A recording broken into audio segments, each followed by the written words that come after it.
All right. Hello, good evening. Way into the evening. Mama Tribe after dark. Hello. Super after dark. Thank you all for hanging out and hanging in there for our technical difficulties. Sorry about that. But we are here. Technically, Dr. G is here, but he is actually on the phone right now. Hi, Dr. G. Hi, MJ. Aaron, you can hear Dr. G? I can hear him great, yeah. Okay, good. And hi to you, my friend. um, so we are going to get into starting to talk about prebiotics and probiotics with Dr. G. This is Mama Tribe After Dark. I'm MJ. And I'm OG. After Dark. We can dance it. It's that late. Let's see. Yes, And can I just say that it's still 95 degrees in San Diego right now, and it's a quarter of 9. Yes, it is so hot. I feel like I'm in an oven right now. How about you, Dr. G? Are you in AC over there, or? Luckily, we're in AC, so things are quiet. Oh, good. Okay, I'm glad you're comfortable. Definitely, that's a good thing. And we're just going to be glowing over here, right, OG? That's it. Just glowing, and thank goodness it's not smell-o-vision. That's all I can say. There you go. It's not, yeah, you can't smell us through the TV. Okay, so we're going to work with the slides, and Dr. G is going to talk, and I have him on speakerphone. So let's do this. If you don't mind taking it away, Dr. G. Okay, well, thank you, MJ. Well, this whole concept of probiotics and prebiotics is relatively new. It's something that we didn't hear very much about just about 10 or 15 years ago. But in order to really understand what this is about, you have to have a kind of a different mindset. If you go to the next slide, it shows that you are not an individual, you are a community. Because if we look at the next slide, we'll see that the human body is composed of about 10 trillion cells.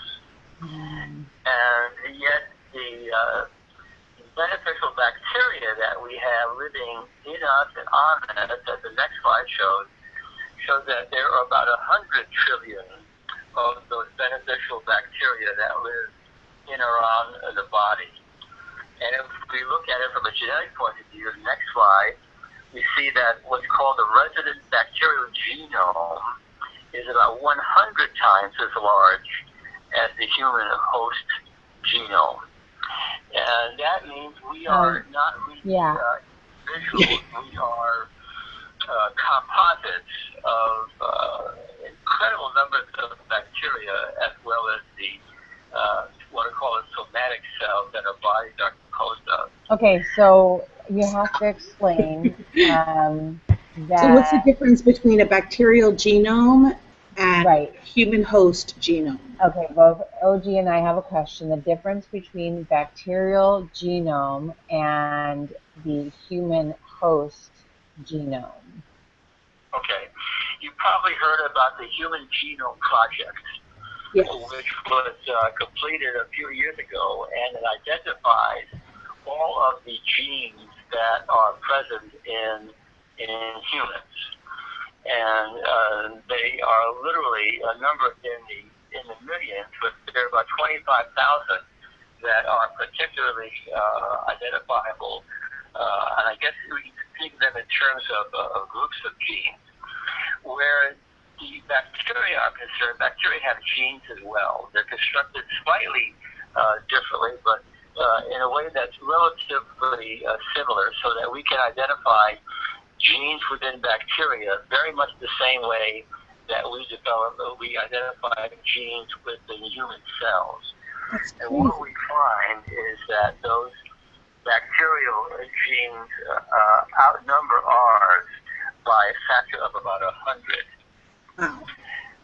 Does that help explain that? Yes. I think so, yeah. Yeah. Okay. So we're basically a good transport. to be talking about such things as fiber, and there are two major groups of fiber called insoluble and soluble.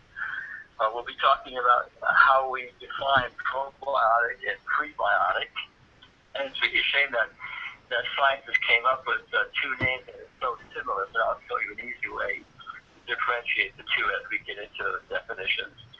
Then there's the symbiotic. An older term is commensal, and an even older term is normal flora. And we'll be distinguishing normal flora from what we call pathogens. Okay. So if we go to the next slide, we'll look at dietary fiber. And advanced dietary fiber is the non-digestible portion of plants. And all plant foods contain fiber. We're talking about vegetables and fruits and grains. Now, back in the Stone Age, they ate literally 3 to 5 pounds of plant foods every day. Now, that sounds like an enormous number.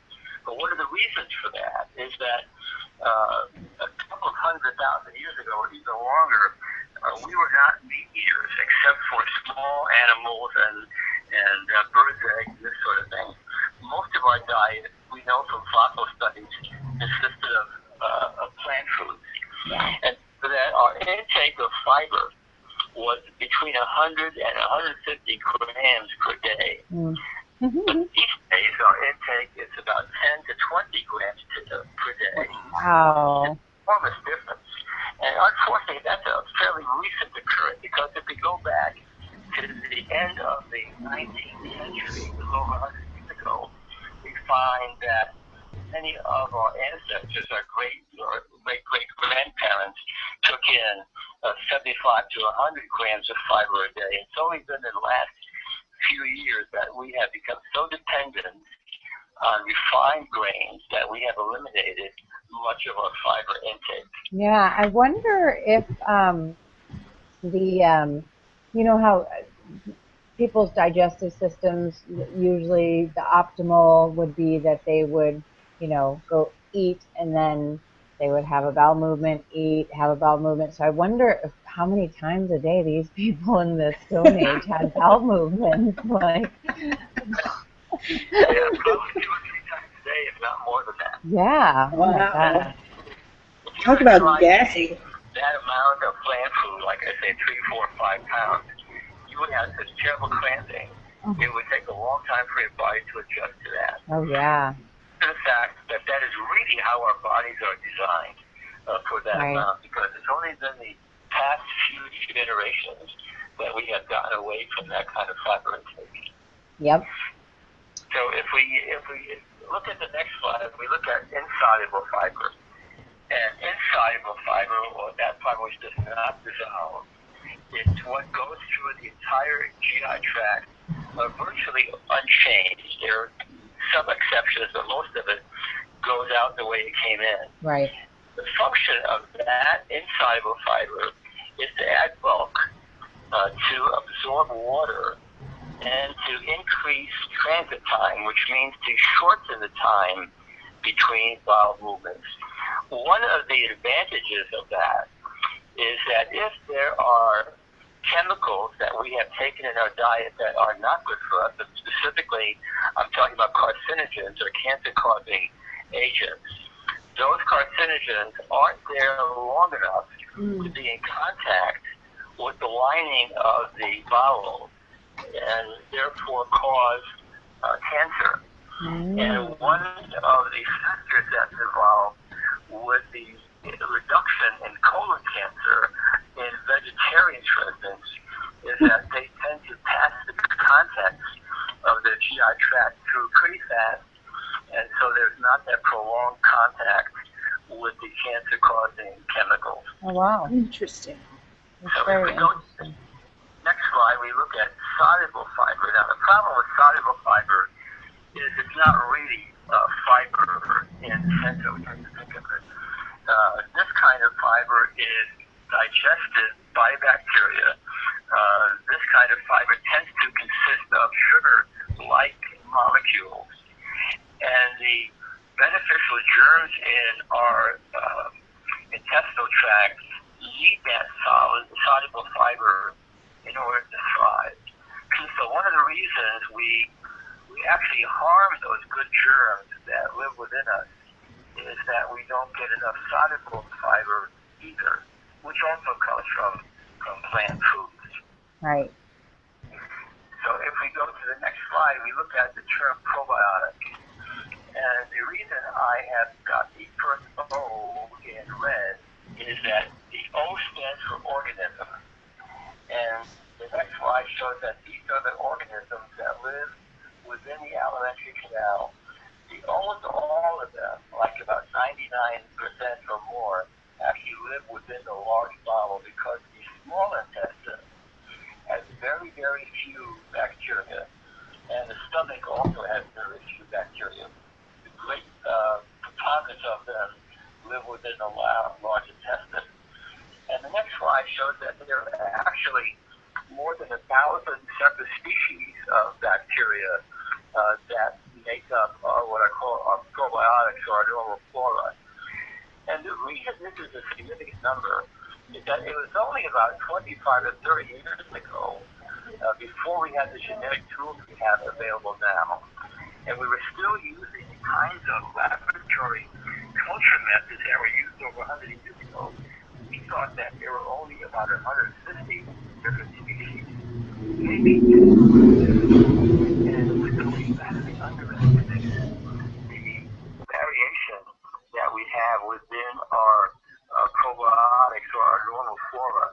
And the 700 or 800 species that we still cannot grow using the traditional techniques, we don't know very much about because we can't study them like we could study those original 250. So if we look at the next slide, we also see that there are about 150 to 300 species in any given individual. Now, if there are 1,000 that we know about that we collect from various individuals, that means each of us is different in the content of the bowel bacteria. Yeah. We are almost as individual in that sense as our fingerprints tell us or our genes tell us. And so this is another area of research that is being studied very intensely. And it's important to know that those species aren't forever. They change during our lifetime depending on our lifestyle and especially our diet. Cool. So if we look at the next slide, that's a prebiotic. And I have put the E in red because E stands for energy. And the E is what I referred to earlier as the soluble fiber. Again, fiber in quotation marks because it's not fiber in the usual sense. There are several kinds of this soluble fiber. Most are composed of sugar-like molecules that are hung together in chains. And the next slide shows that they are digested by the probiotic organisms. Those chains break apart. The individual sugars are freed, and the bacteria can then metabolize them and actually provide us with energy. Because on the next slide it says there are multiple biologic benefits. Well, among those benefits are the extra energy that I mentioned, so that we gather a few more calories from any given meal that we have if it contains the solid fibers, prebiotic. In addition to that, the breakdown of this fiber also lowers cholesterol levels. And in addition to that, that breakdown of this soluble fiber enhances our immune system. So there are at least 3 different functions that we have been able to attribute to probiotics because of how they handle prebiotics, which is their food. Okay. The next slide simply describes symbiotic, which shown on the next slide. It's just a synergistic combination of probiotic organisms and prebiotic soluble fiber. And so the syn comes from the word synergistic. And as the next slide shows, in order to have good health, we need to have a regular intake of both. Right. And if we look at the kind of lifestyle that most of us have these days, we do not get either sufficient probiotics or prebiotics. So, okay, just so that I am understanding, then the probiotics would be the things that are living inside of our, you said, our intestines. Yeah, mostly the intestine, but every cavity. I mean, they're in your Yeah. mouth, in your eyes, in your throat, urinary tract, and in our reproductive system, the external portions. So, and on the skin, there are several hundred species that live just on our skin, for instance. Okay, and then so that's probiotic, and then prebiotic is really what we're the good stuff that we're getting in our food. That's right. Okay, all right. I think and that's primarily plant food. Plant food. It's all Okay. plant food. Okay. All right. Okay. I got it. So, OG, I know that you're muted over there. Yeah. Thank you. Aaron's gonna. What were you gonna say, Aaron? So I was just saying that the prebiotics are what the probiotics eat. Prebiotics are what the probiotics eat. That's right. That's right. Okay. All right. Awesome. Okay. We're going along with you. The next slide describes commensal. And a commensal simply refers to the fact of one organism that lives on or within another, and it either doesn't have any detrimental effect, but it can sometimes provide benefits to both the host and the bacteria, for instance, living within them. And so the term commensal applies to other organisms. For instance, termites have bacteria living within their intestines, because when a termite begins to chew up your house, it cannot, in its own digestive tract, digest that wood, but it depends on the bacteria living within it to do the digestion. And so this is very different from what we see in humans. Yeah. Yeah. Now, Definitely. the next slide shows that what I mentioned earlier, that commensals live over our entire body, Right. and they are, and we don't know what all the functions are. Now, we do kind of know what the functions are in the skin. We know that in the vagina, for instance, the good bacteria protect women from things like overwhelming yeast infections or other germs. And we're beginning to find out more what's happening in places like the respiratory tree, from the trachea on down to the lungs. Okay. So the next slide simply is a further definition of what's called normal flora. This is the word, the phrase that we have used for decades. We tend to use it the same way as commensal, except that a little more narrow in the sense of normal flora is referred to what humans carry around in their intestine. That's the one, as the next slide shows, that is commonly used in medicine. And this is probably one of the older terms that's involved in this whole field of probiotics and prebiotics. Now, the next term is a really important one, and that's the word pathogen. And as the next slide shows, a pathogen is a harmful microbe. And this is not just bacteria. This includes viruses and fungi and yeast, which are yeast is simply another form of a fungus, and parasites. And we have been living and fighting these kinds of things literally for a couple of million years. The problem with a pathogen, as shown on the next slide, is that it can overcome the body's defenses. And the next slide shows why. Pathogens produce chemicals that weaken the body. Sometimes they actually attack some defense mechanisms. Sometimes they can break through barriers in the skin or the lining of the intestinal tract to be able to then penetrate the skin or the intestinal tract. Okay. So pathogens are important because, as we point out, one of the functions of probiotics, the good bacteria, is to block these bad bacteria. Right. Okay. Because where the good bacteria is, we want that, and that's helpful. These pathogens are basically taking over those or getting rid of them and not helping our system. Okay. Gotcha. Right. And these are these disease-causing organisms, of which there are various types. And some good examples come up on the next slide, because the next slide, that goes to the next slide after that, is skin commensals.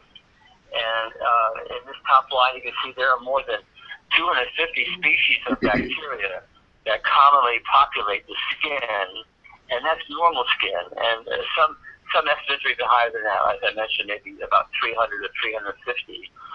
And the next slide shows what they do.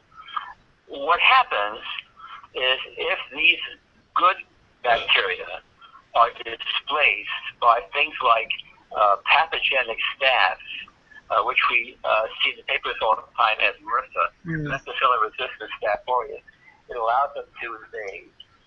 Now, all of us have staph germs on our skin virtually all the time, but they are the non-pathogenic strains. They are the beneficial ones that block the harmful ones. Interesting. Okay. I had no idea. The next slide simply emphasizes that most strains of Staphylococcus are benign and really don't cause any disease. Okay. Were you going to say something, Erin? No? Nope. Then keep going, Dr. G. Okay, the next slide discusses probiotics.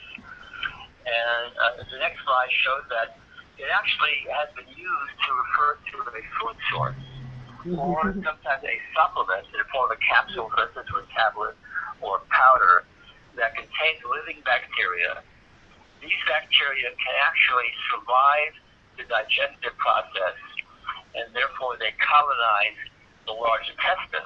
And every once in a while, somebody asks me, does it make any sense to take a probiotic capsule because won't it be simply inactivated by stomach acid and won't it be actually digested by the enzymes within our small intestine? And my question then is, well, how do you think all those germs in your large intestine got there? Yeah. They got there because they could bypass stomach acid. They bypassed the enzymes within the small intestine and were able to take up residence in the large intestine. And it's been like that since day one of our life.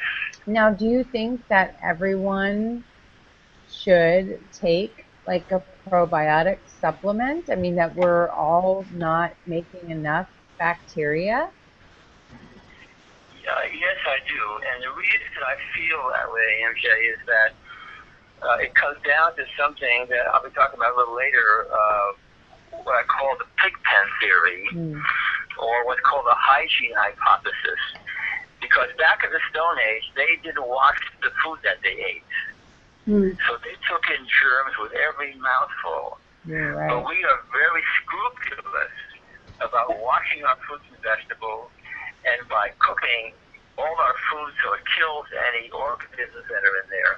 Therefore, we are not replenishing the probiotics that we get from time to time accidentally.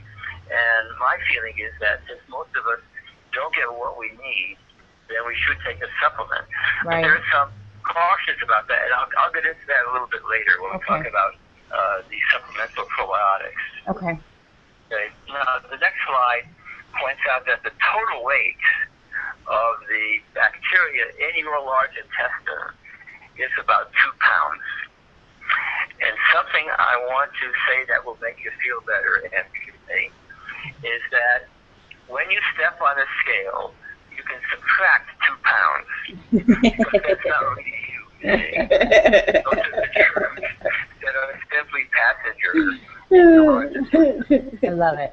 I will keep that in mind. So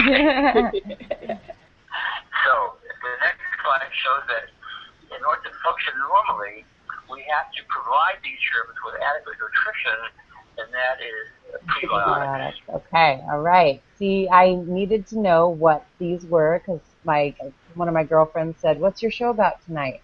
And then I was telling her the title, and I'm like, and I don't really know very much more, so I'm going to be able to tell you after the show. You'll have to know more than you want to know.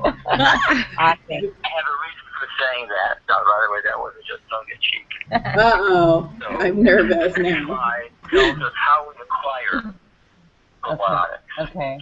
So if you go to the next slide, the first exposure, well, I'll take that back. What used to be thought as the first exposure was germs that were acquired by babies as they're coming through the birth canal. And so then the question arises, logically, what happens to infants who bypass the birth canal and they don't get those normal germs, which we have been getting for the last couple of million years in the course of simply being born. Right. And I'll talk about what the problems might be with that. But so the reason I said this is really the second source is because we now know, and this is very recent information as we talked about when we talked about breastfeeding, is that before labor begins, good germs are already present in the breast of the mother, so that with the first feeding that the baby gets, he or she is already getting some of these probiotics immediately after being born. Awesome. So cool. So that's the first source. And, so if a mom has to have a cesarean section, then to help that flora that wasn't there through the vaginal delivery, she should definitely breastfeed. And also request a vaginal swab. There are some obstetricians who are very in tune with the need for babies to not be shortchanged by bypassing the birth canal. So there are some who will take a swab of the mother's birth canal, the vaginal lining, and when the baby is born, they will then apply the gunk that's on that swab to the baby's mouth. So the baby will get some normal flora, which they are supposed to get naturally, even though they're born by C-section. Yeah, that's so awesome. That should just, I know, it should just be mandatory. Yeah. Yeah. Well, someday it'll be routine practice. It's not quite there yet. Okay. So if we look at,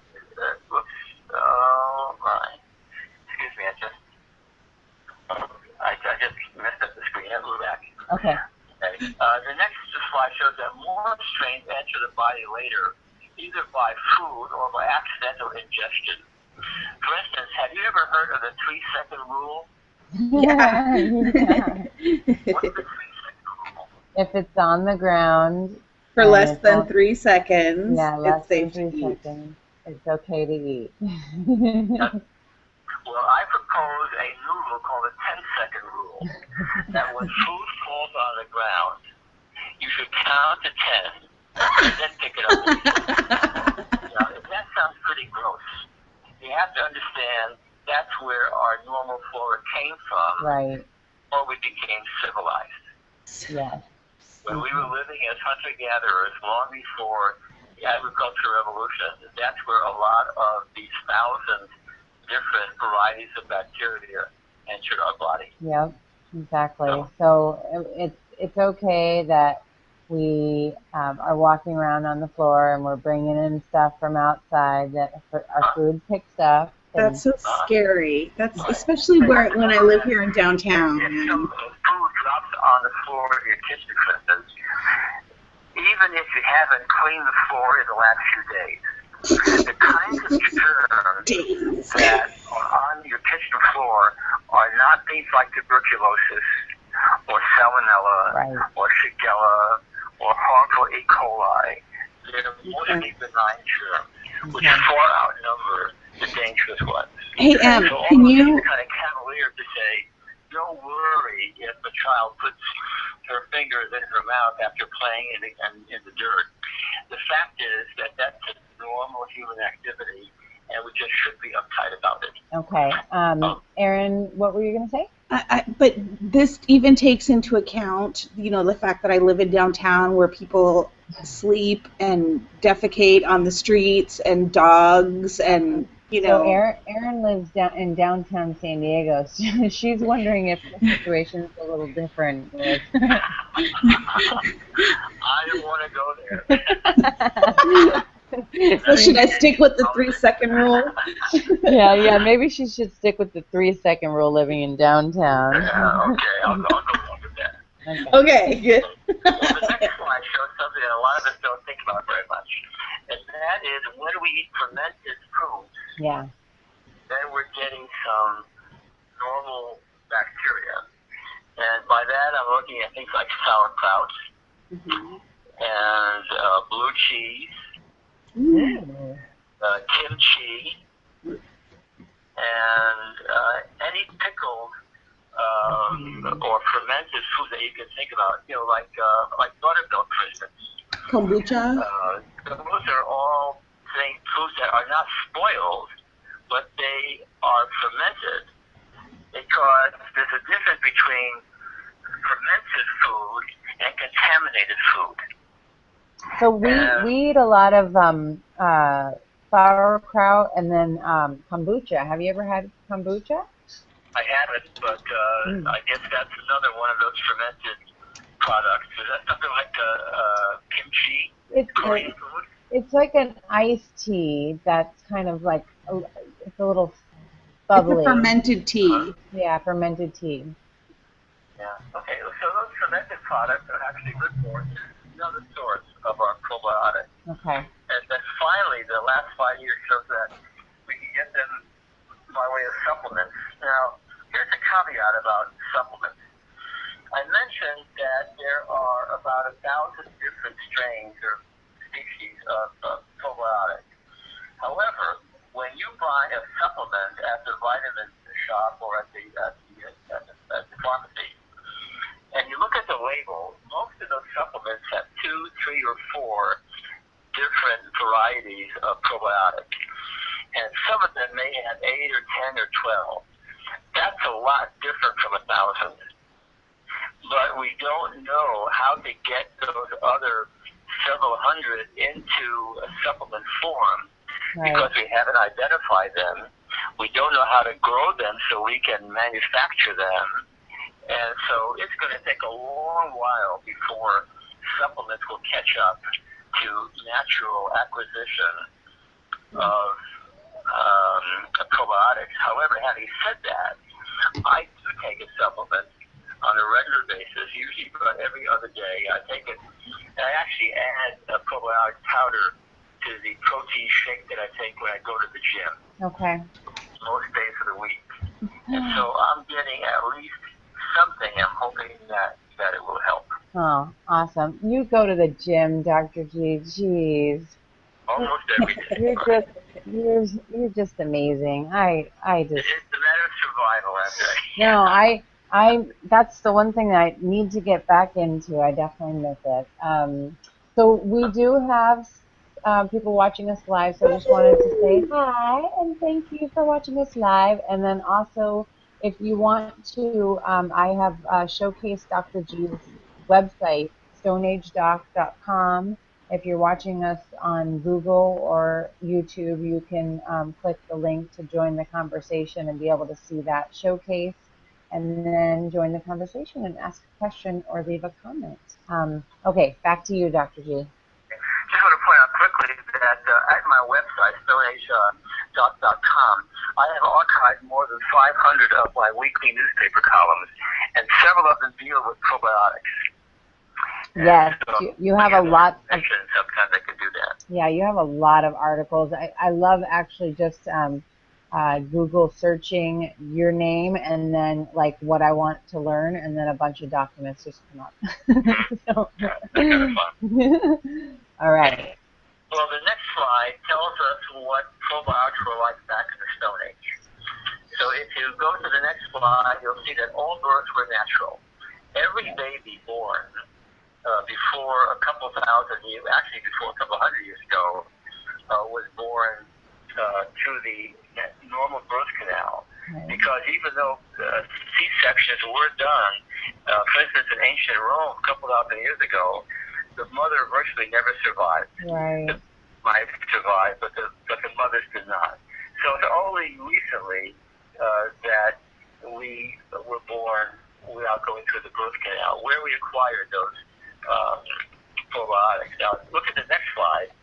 We see that relatively not too long ago, we had poor personal hygiene, and there was poor public sanitation, and so that spread those probiotics throughout communities on a regular basis. Right. So, for instance, it was only about the middle of the 20th century that we started taking a bath more than once a week. And the term Saturday night bath refers to the fact that people did not bathe on a regular basis, but only about once a week. Nice. And so that meant those probiotics got spread around pretty thoroughly. Okay, the next slide shows that the infants receive protection from harmful germs prior to being born. And what I mean by that is during pregnancy, protective antibodies crossed the placenta into the baby, so that if there were some harmful germs in the neighborhood after the baby was born, those germs were probably experienced by the mother, and the mother built up antibodies, and the antibodies crossed into the baby. The baby, therefore, was protected from probably almost all the harmful germs or pathogens that they were exposed to in the first few weeks of life. Wow.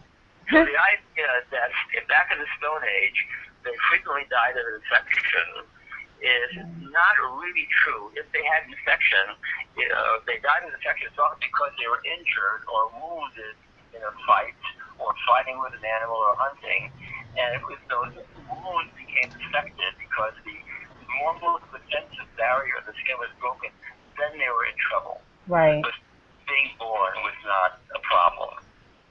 So if we go to the next slide, we see that a high plant food intake guaranteed that the normal flora would be maintained because they ate those plants without washing them, and therefore they took in all the bacteria that accumulated on those plants. But remember, the kinds of diseases that bother humans tend not to affect plants.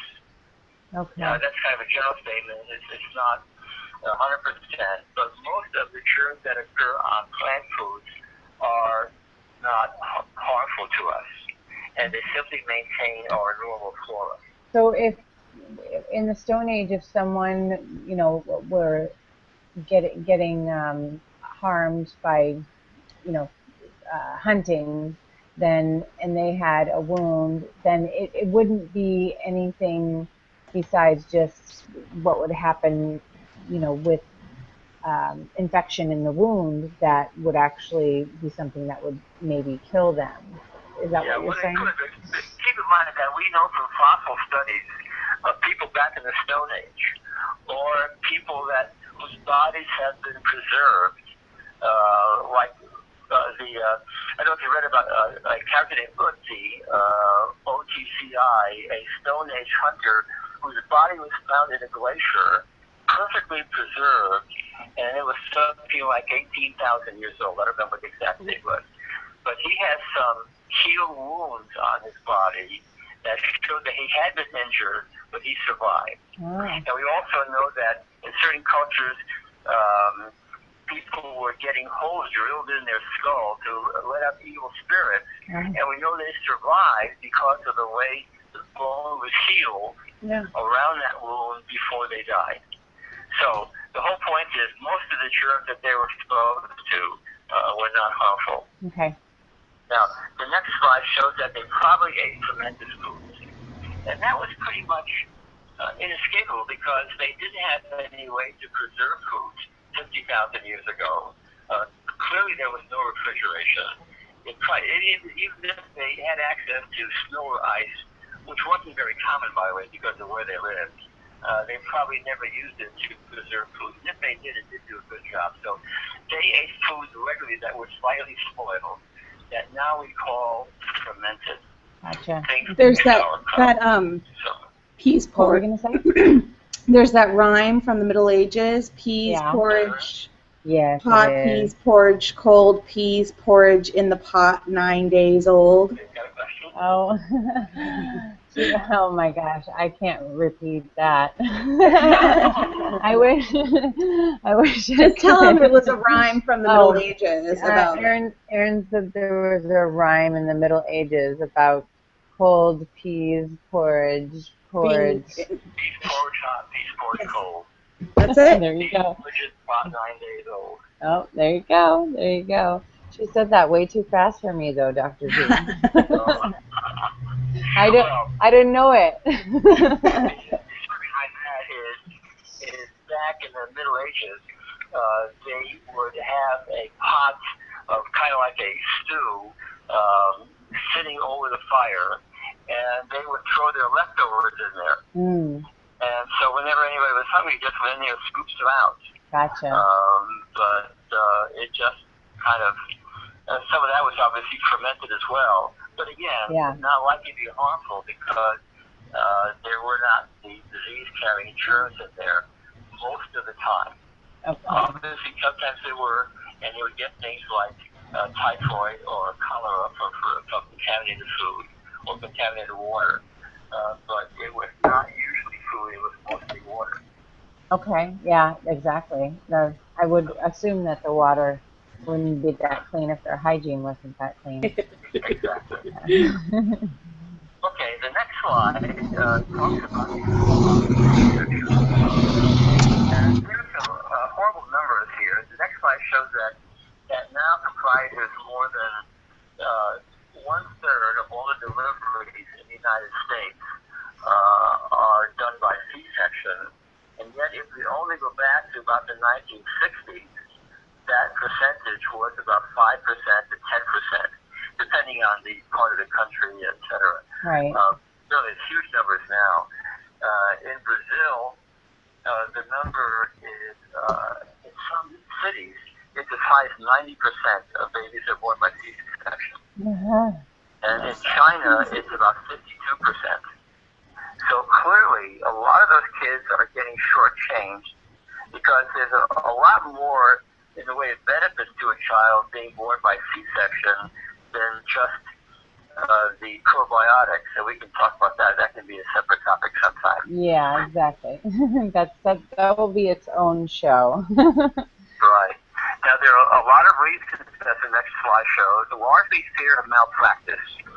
And what that means is that if a baby seems to be having some trouble, Yeah. or is a breech delivery, for instance, there is enough risk in those situations so that the obstetrician will jump in and do a C-section.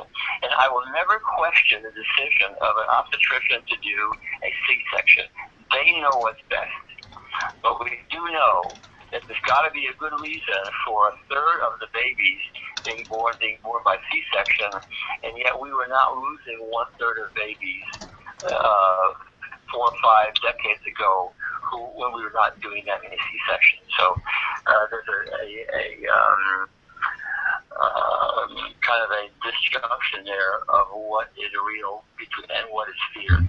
Yeah. Now, the next slide shows that what that does is that pointed out it limits the acquisition of normal flora. Mm-hmm. And the next slide shows that when there is a C-section especially, that if breastfeeding is delayed or not given at all, then the baby does not get the bacteria that are present on the mother's breast.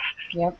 And as you know, the standard practice in hospitals now for a baby to be placed on the mother's chest immediately within minutes of delivery without taking the time to clean the baby up or putting in the eye drops or anything like that. Because if a baby's breastfeeding is delayed even by 3 or 4 hours, then the ability of the mother to breastfeed is not as good. Yeah, and I don't think a lot of moms know either that they can actually request, if they're having a C-section, to have the baby, if there's no complications or no, problems that happen through the C-section, to have the baby actually put on their chest. They can actually request that. Exactly. So Right. that's, Yeah. go ahead. And the next slide shows that the effects are long-lasting. When I say long-lasting, I don't mean a few days or weeks. I mean a few years. Yeah. Because it takes a very long time for a C-section baby to acquire the kind of probiotics in the bowel that a baby born vaginally acquires. Right. So we also know that that has an effect on the baby's immune system and probably other factors such as growth as well. Yeah. Again, this is a we're at the very beginning of this kind of research, and so we are only now beginning to find out what a lot of those differences are. Yep. The next slide shows that babies born of C-section have a different kind of immune profile, and they are increasingly likely to have allergic diseases. And this comes down to what I mentioned earlier about the Big Pen theory of the hygiene hypothesis, that in order for us to have a normal immune system, we need to be exposed to germs early in life, or else we never get that full immunity. Yeah, it's like setting up the blueprint for our immune system to, Exactly. start out. The next slide gives an example of one of the species of bacteria, Bifidobacterium. Actually, this is a genus, not a species. But within that genus, there are scores of species. This is all part of the 1,000 or so different bacteria that we have in our intestines. And the next slide shows that this is only one of about 1,000 different bacterial species in the normal colon. Again, it's very important to realize that we have not yet been able to determine very much of the characteristics and therefore the value of most of the germs that live in or on our bodies. Okay. Now, the next slide shows what this genus does. It inhibits yeast infections, and as you know, Candida is the primary pathogenic yeast that affects the genital tract, and E. coli. E. coli has hundreds of different strains, and only a small number of them are dangerous and cause the kinds of food poisoning that you've read about over the past several years. In fact, a very large, if not most of the bacteria in your large intestine that were identified using the old system consisted of E. coli. Okay. That's no longer true because we have discovered those other 700 or 800 strains that we now are there. So E. coli is probably not number one anymore, but we are just beginning to learn which one might be. Okay. So the next slide shows that this particular bacterium, Bifidobacterium, is present in 90% of breastfed infants and in far less of kids who are born who take a formula. Right. Because the breast provides that. If we look at one study of babies born by C-section, this particular genus was totally absent, and a couple dozen babies that were studied versus it being present in 56% of babies who come to the normal birth canal. Wow. So those are big differences, and we're just talking about one particular genus. And of course, as I mentioned, there are so many more. Some of those may be very important to the baby's growth and development and immune system. Yeah, it's almost etc. It's almost like these bacterias are. It's like a DNA strand, and we're taking out the chains. We're taking out some of the links. We're kind of just screwing with things left and right. No wonder our kids have so many health issues. Exactly right. Okay. Now, if we look at the next slide, how do probiotics work? Well, the next slide shows that they crowd out pathogens. Right. And I which are normal, and they crowd out the abnormal stats. The next slide is that they can kill or slow down pathogens by producing chemicals that wipe them out. And these are things like peroxides and acids and other toxic products that inhibit the growth of pathogens. And this is part of the value of probiotics. And these are some of the methods by which the good germs outfox the bad ones. The next slide shows that they improve the host immune system. And one of the ways they do that is by metabolizing the prebiotics that we talked about.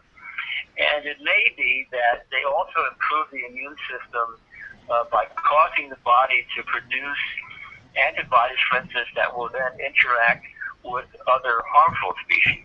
But again, we're just beginning to do the research on that. They also, in some cases, provide a mechanical barrier by producing mucus that the pathogens cannot penetrate. Now, something that's really important is shown on the next slide, and that is what we are doing to our normal flora with antibiotics. Right. But as you can see on the next slide, a single course of antibiotics, they alter the normal flora for years. We're getting over that right now. When you realize how many courses of antibiotics a child gets between the time they're about a year old and the time they go to kindergarten, we're talking about usually several courses for things like strep throat or ear infections or some other problem. And if one course can change it for years, what happens if we give a person several courses? Yeah, because I think one of the simplest ways to describe antibiotics is it kills the bad bacteria, but it also kills the good bacteria. So everything that you've set your child up with for, all the nutrients and the building of the antibodies and everything, I mean, basically that's wiped out. Yeah. Exactly. Yeah. Yep. Yeah. So if we look at the next slide, we see that is particularly shown when people have bowel surgery. Because if a person needs a surgical procedure on their intestines, two things are done to them. One is that they were given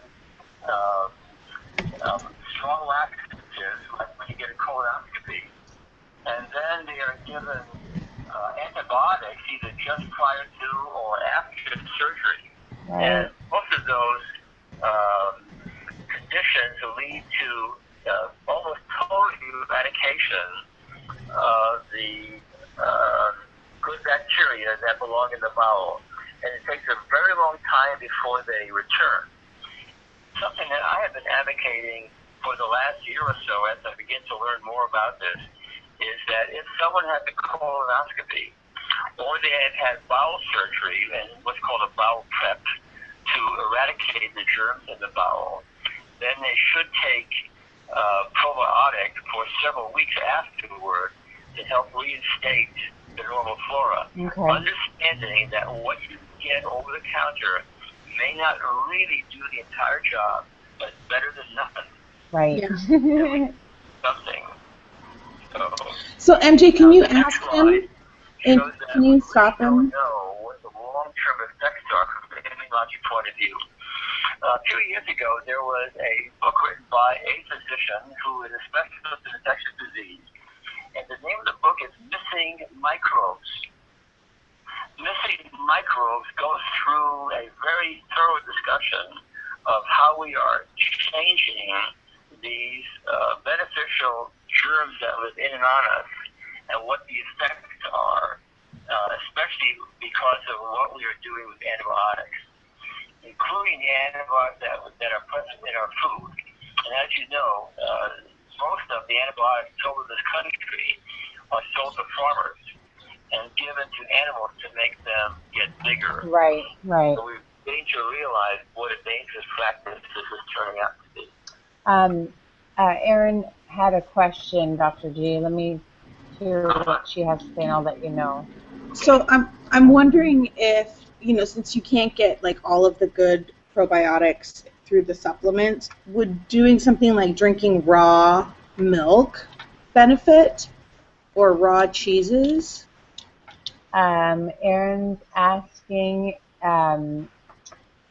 since if you can't get all of the probiotics in the probiotics, right? Is that what you said, Yeah, all in the Erin? supplements. Oh, if you can't get all the probiotics in the supplements, then would things like drinking raw milk or eating raw cheeses help? Probably would. There's a risk with raw milk. And the risk with raw milk is that there are some germs that thrive in milk, harmful germs. And although there may be some good ones in there, there is enough of a risk in drinking raw milk so that I certainly wouldn't advise it for a child. And certainly wouldn't advise for anyone whose immune system is a little bit in doubt. And I would not try to get probiotics from cheese because there's a specific bacterium in cheese called Listeria, which can cause severe disease, especially in women who are pregnant, and it typically leads to the loss of the baby. So cheeses, especially soft cheeses, are not really helpful if they have not been pasteurized. Okay. And the risk is not extremely high, but there are literally scores of cases reported in this country every year. Yeah. And that's enough to make me very wary of those raw products. Okay. Okay. Now the next slide shows how prebiotics work. And the next slide simply reiterates what I said before. They provide support for probiotics. Mm-hmm. And as I mentioned to you, the next slide shows that they add a few calories to the body metabolism, and next they lower cholesterol. We really don't know completely how that works, but it's really being researched very intensively because, as you know, there are lots of drugs on the market to lower cholesterol, but some of them have some serious side effects and even fatal side effects. As you may know, one company, the Bayer company, had to pull one of their cholesterol medications off the market because it caused death in about 58 people from liver disease. Oh, wow. Okay. The more ways we have of lowering cholesterol, the better. Yeah. And taking probiotics and prebiotics helps that. Okay. Now, another one is improving the immune system. And I mentioned ways that it does that. It helps to boost the immune system partly by stimulating the immune system and partly by maybe some cross-reactivity to pathogen. And the next item on this series shows that prebiotics also improve calcium absorption.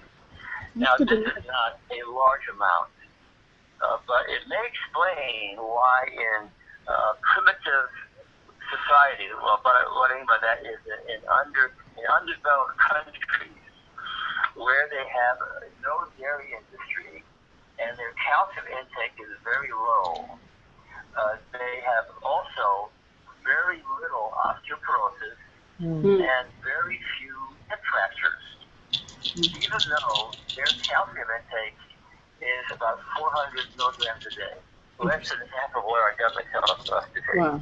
One of the reasons they might do better than people in Western cultures is that they get most of their calcium from leafy green vegetables. Right. Because of their particular cultural system, they also get more probiotics and they get plenty of prebiotics. It helps them get more of the better absorption of calcium than what we get when we drink a glass of milk. Okay. So, the next slide shows what the benefits are of symbiotics. And in this case, we're treading on into an area that we don't know much about because, as the next slide shows, most of the studies have been done in animals. What I describe here for the rest of this presentation, I have tried to reference studies done primarily on humans and to emphasize that this field, the next slide show, is still in its infancy. So there's a lot to learn about this whole problem. So going on to the next slide, we talk about intestinal diseases. The next slide shows that inflammatory bowel disease is something that is very prevalent in Western societies, less so in other societies. And these consist mostly of ulcerative colitis, which involves the large intestine, and Crohn's disease, which is largely the small intestine. And these are autoimmune diseases, and it may be that there is a very large immune component because we're not getting enough nutrients like omega-3s, for instance, which are protective against these autoimmune diseases.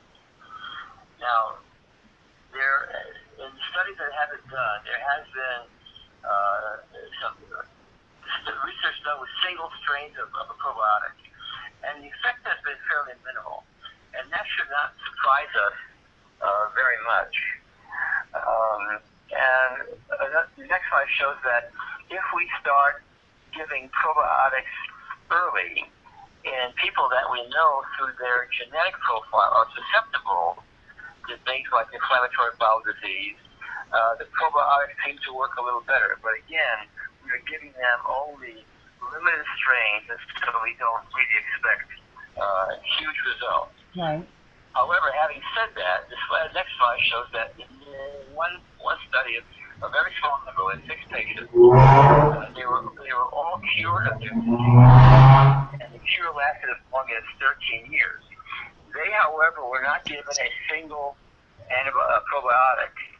They were given what I show here as being a human probiotic infusion, which is a stew of other people's probiotics that were derived from normal stools. Oh. That's the poop pill, I don't recall right?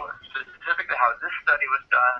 I think the infusion was done using an enema, this slurry of normal human stool. And as gross as that sounds, it did lead to the preparation of what is commonly known as poop transplants, where people take healthy stools for healthy people that have been screened, and they take out the water and the fiber, and what's left is the bacteria, and then they can give these bacteria either orally in a capsule that dissolves way down the intestinal tract, or by putting it into the colon directly. And again, this is another one of those aspects of probiotics that is in the very earliest stages. But you're going to hear a lot more about what is referred to colloquially as poop transplants. Yeah, Dr. Linda Palmer is really into that. She has been. She told us all about it, yeah. Yeah, she's been really trying to advocate for that. So, hey, I like that talk, though. Poop talk. We have poop talk a lot in our house. Look, as long as you give me a tequila chaser, I'll take that poop pill. And the slide shows that nosocomial refers to hospital-acquired. And this is a big deal because the next slide shows that we're looking at 75 to 100,000 deaths per year of nosocomial infection. And in fact, if these were listed as the formal cause of death, it would rank about 7th or 8th among the leading causes of death in this country. Because of the way we keep statistics, we don't list nosocomial infections as a primary cause of death. Now, the next slide lists the one particular germ that is especially deadly. This is Clostridium difficile. It's known also C. diff. This is primarily still a hospital-acquired infection, although we're beginning to see it in the public at large these days because it can be spread, and especially occurs in hospitalized patients who are given very strong antibiotic courses. And if the person, for instance, is admitted with a broken hip and they need surgery, and they receive an antibiotic to cover the possibility of infection, it's common for them to get a serious infection, and it has a very high mortality rate. So it's one of those areas where probiotics may turn out to have some value. That they have been tried. They have a different kinds of, this next slide shows, different kinds of patients, different kinds of probiotics, and the results have been mixed, to say the least. So you can expect to see a lot more research done in this area because we cannot ignore 100,000 deaths per year. That's crazy. Yeah, That's that is crazy. That's insane. So, Dr. G, I know, since we started late, I kind of just want to get your input. It looks like we're about halfway through the slides right now. Do you want to have this be part one of this, and we can end it, and then we can either schedule another one, or we could do a pre-recorded one, and I can release it on my next date. Sure. What do you think? Yeah, why don't we just go through 2 minutes, if it does, that's okay, because we'll be able to then segue into a different group of diseases and patients. Okay. So the next slide describes diarrhea and the fact that back in the early 20th century, diarrhea was the #1 cause of death in children. That's crazy. That was because our plumbing systems were so poor that the kinds of germs that were present in sewage could cause diarrhea in a child, whereas that much diarrhea in adults wouldn't matter much. Children can lose fluid so quickly, become dehydrated so quickly, that they could die from that. And back in 1900, we didn't have intravenous fluids that we now use to save kids, so that almost no child dies anymore of diarrhea and dehydration. But even when I was in my residency, we were looking at 50 years ago, it was still a major cause of death.